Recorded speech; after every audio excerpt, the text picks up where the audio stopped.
the Surgeon General just issued a warning about loneliness, saying that it has the same health effects as smoking tobacco. Is that something we should be concerned about? We're going to talk about that next on the Celebrate Kids podcast. Don't be afraid of the dark. Be careful with stars. Not every light is gonna guide you, baby. Not every light is gonna guide you. Caring for kids today is incredibly challenging. And a lot of that has to do with the fact that we know a lot about our kids. We know what their browser history is on their social media. We know who their friends are. We spend time with them in these different settings. And in all of this, we also get put onto us the dynamics of what it looks like to be a society that is so interconnected, because we have all kinds of studies that tell us how students are doing and what homework they're into and what essential oils they should be taking when they have a headache. There are just so many things that factor in to what parents should feel and know about their kids. And now there's a new warning from the Surgeon General that says that loneliness may be one of the biggest things that parents should be mindful of. But in all of this, there's this simple truth that maybe loneliness shows us that we are never alone. That's something that we're going to talk about today in our Celebrate Kids podcast daily segment, Facing the Dark. Dr. Kathy has some great insights for us as parents and people that care for kids on how we can step forward with confidence into dark moments, especially lonely moments, and not lose heart. So let's turn now to Dr. Kathy Cook.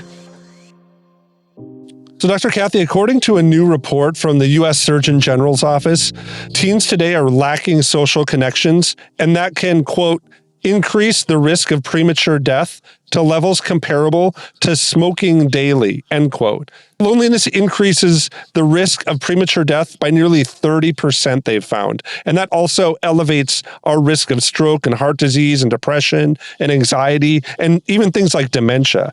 Technology is making the problem worse. People who use social media for 2 hours or more daily are more than twice as likely to report feeling isolated than those who are on such apps for less than 30 minutes a day. So, Dr. Kathy, I think this is kind of an interesting study to come out of the Surgeon General's office. For most of society, this is the arm of government that might be best known for erasing Joe Camel and the push to popularize smoking. It seems like there's now kind of this push to depopularize social media. Is loneliness really worse than smoking? I mean, don't worry, I'm not choosing one over the other for my kids. I'm not going to tell them that they should pick up smoking now to avoid loneliness or anything like that. But I'm just wondering if there is a reality in being lonely that is part of the human experience where smoking wouldn't necessarily have the same thing said about it. What do you think? What are your thoughts there? I am fascinated by this. Fascinated. And back to what you said, first of all, about the Surgeon General's office erasing Joe Camel. Smoking went way down when smoking was taken out of our TV shows and our movies. I don't have that stat in front of me, but it's true that it decreased dramatically. There's, I think for the same thing, liquor and drinking decreased as our shows and our movies are showing it less. And some of us have joked about, wouldn't it be amazing if shows began showing cell phones less, if, characters weren't constantly on their devices in our movies and our shows, would that even filter down to us? So that whole thing fascinates me. But I just wanted to put that out there because, the model matters, right? What do you let your kids see and what are we watching? Therefore, we think this is normal and we think this is good. And we have to be careful of that. Is loneliness as dangerous as smoking? That's fascinating. Loneliness is a part of our existence. You're absolutely right. And I think we need to teach children, teenagers, and young adults how to handle it, not how to avoid it. It's a fact of life, just like boredom is a fact of life. And if we try to avoid loneliness all the time, we might connect with unhealthy people just because that person's better than no person at all. And that's really not fair. And I also want to say, and I say this with respect for our listeners, being alone is not the same thing as being lonely. You can be alone and not be lonely because you know that you are connected to people and you can reach out. And certainly the God of the Bible, the Holy Spirit, that's certainly one that I'm thinking about. But there's also any number of people, of course, that we can reach out to in those times when we are alone. So we have to be careful of that. One more thing, if you're not comfortable with your own thoughts, being lonely is very discouraging. So if you are struggling with loneliness as you listen to me, or you have kids who are struggling with loneliness, change their thought life, help them be optimistic, help them be positive, help them know what they do well and not just what they don't do well. Because if all you know are negatives about yourself and the culture and, anything else you're involved in, then being alone with your own thoughts is discouraging. Make sure they know true things that they can reflect on and think about so that when they're alone, they don't necessarily have to be discouraged. Dr. Kathy, that kind of goes to this fact that I found this article a couple weeks ago from a Christian who talked about being lonely as a kid, but she had this phrase where she was lonely, but she was never alone. Her idea was that, kind of loneliness will strike us. But when we're grounded in God's word, she found that we realize that we're never alone. And I'd love to hear you kind of speak to this. Is the loneliness craze just one of those, I like to call it kind of C.S. Lewis moments, where God kind of whispers to us in our pleasures or our successes, but he really shouts to us in our pain? Should we be leaning into loneliness rather than avoiding it? What are your thoughts there? Yeah, like I said, I don't think it's realistic to avoid it all the time. So accepting some times of being alone, that's totally appropriate. Otherwise, you use people and you'll be insecure and have a lack of confidence. And what will you do the day that you get a job and you're in a cubicle all day by yourself, or you work at home and you're just going to be so distracted and depressed by that? So we have to learn to handle the loneliness. Can we lean into it and see it as good? I would hope so. It is harder for extroverts. If you have an extroverted personality, then you get energy from people. And so if you are working alone or you're schooling alone or you're, whatever, then you need to really make sure you reach out. Maybe on your lunch break, you call a good friend, you FaceTime your mom, you make sure that you have an interjection of people contact, if you will, because that's fair. That's what you need to know about yourself.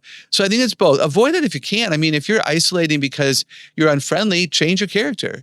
If you're isolating because people have disappointed you and you're afraid to risk friendship again, I get that. Pray that you'll discern who is someone you could enjoy spending some time with, and trust again and risk again and learn to be resilient. Yeah, I love that. I'd like to hear you kind of maybe close with this idea. I know that you've talked a lot about resiliency.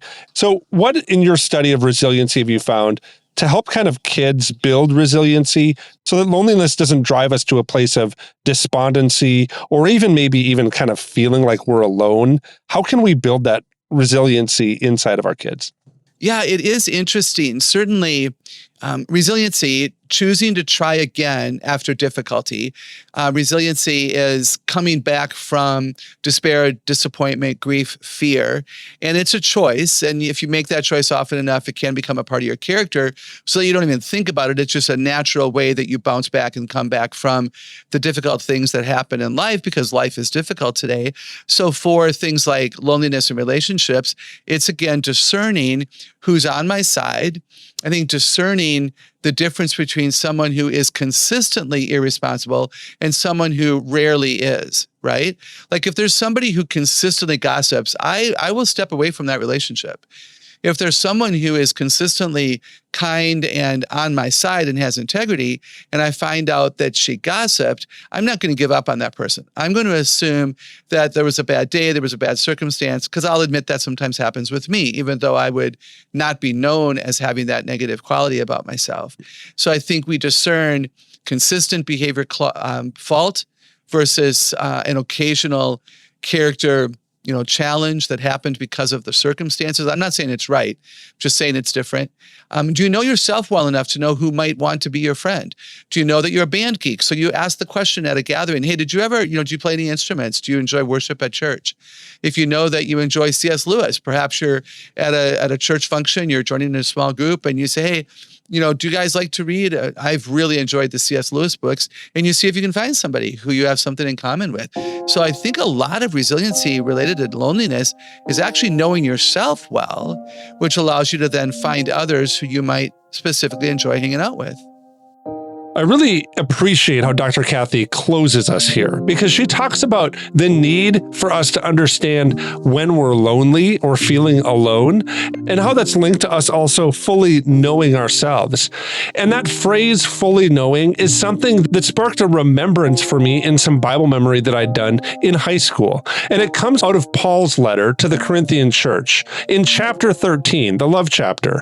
And we're going to begin reading at verse 8. And this is what Paul writes. Love never fails.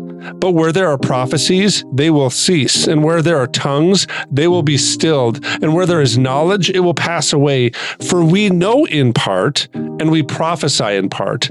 But when completeness comes, what is in part disappears. Because when I was a child, I thought like a child and I reasoned like a child. But when I became a man, I put childish ways behind me.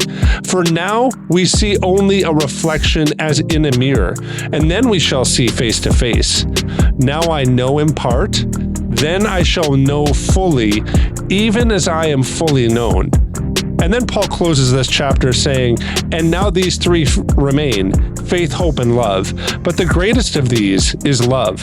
And I think what Paul is saying here in this passage is that we only see but a dim reflection of what is actually going on in these moments. But when we come to understand the love, the true love that comes from Jesus, we start to see in a more full picture. And then we shall know fully because we are being fully known. And I think that's an amazing truth. To the extent that God knows us, we will also know God.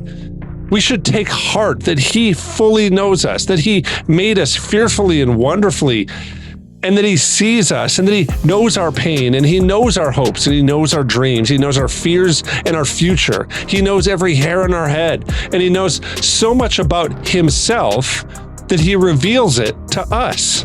And that, I think, is a bright light in a dark moment, to realize that God fully knows us, and that as we want to understand and fully know ourselves, we can spend time understanding and diving in to the greatness of God, and that reveals truths about ourselves at the same time.